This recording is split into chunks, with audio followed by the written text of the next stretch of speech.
বন্ধুগণ, আওয়ামী লীগ সবচেয়ে বড় ক্ষতি যেটা করেছে এই দেশে, এই জাতির, সেটা হচ্ছে যে একটা নির্বাচন পদ্ধতি যেটা আমরা ঠিক করে নিয়ে এসেছিলাম। আমাদের লোকেরা যখন ফলস ভোট দিত না বা ভোটে স্ট্যাম্প মেরে ফেলতো না, তিনটা নির্বাচন পদ্ধতি একটা সুন্দর জায়গা করে দিয়েছিল, সেই নির্বাচন পদ্ধতিকে শেষ করে দিয়েছে। তারা আবার সেই বন্দুক পিস্তল দিয়ে জোর করে নির্বাচন কেন্দ্র দখল করার রাজনীতি চালু করে। বন্ধুগণ, এইভাবে ইমাম সাহেব পাশ করে দিয়েছেন। এর আগে আপনার আওয়ামী লীগের আরেকজন মন্ত্রী তিনি বললেন যে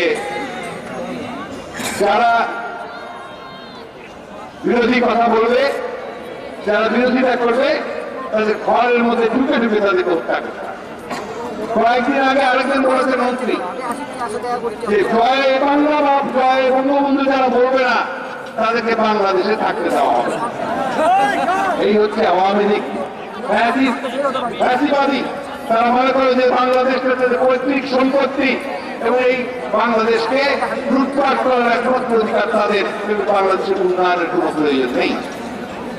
আজকে এই ইমাম সাহেব সেই কথাগুলো বলেছেন।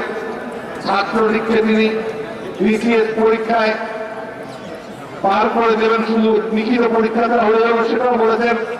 এখন তিনি প্রেস কনফারেন্স করে বলেছেন আমি এই সমস্ত কথা বলি নাই। এক ভিন্ন ব্যাপার আছে। আমাদের পত্র পত্রিকার যারা আছেন সাংবাদিক ভাই, তারা আবার তারপরের দিন কি বলেছেন সেটা পরিষ্কার লিখে দিয়েছে। এমনকি প্রথম আলো যে অনলাইন এডিশন, সেখানে সেটা আপনার একেবারে ওই যে যেটাকে ভিডিও বলে, সেই ভিডিওটাও ছেড়ে দিই।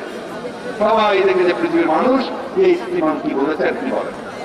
এই মিথ্যাচার তারা করছে, এই মিথ্যাচার করছে আওয়ামী লীগের সবাই, এই মিথ্যাচার করছে আওয়ামী লীগের সভানেত্রী শেখ হাসিনা। মিথ্যাচার করে, মিথ্যা কথা বলে, জনগণকে বোকা বানিয়ে, জনগণের সাথে প্রতারণা করে তারা বাংলাদেশটাকে এই অবস্থায় নিয়ে এসেছে। বন্ধুগণ,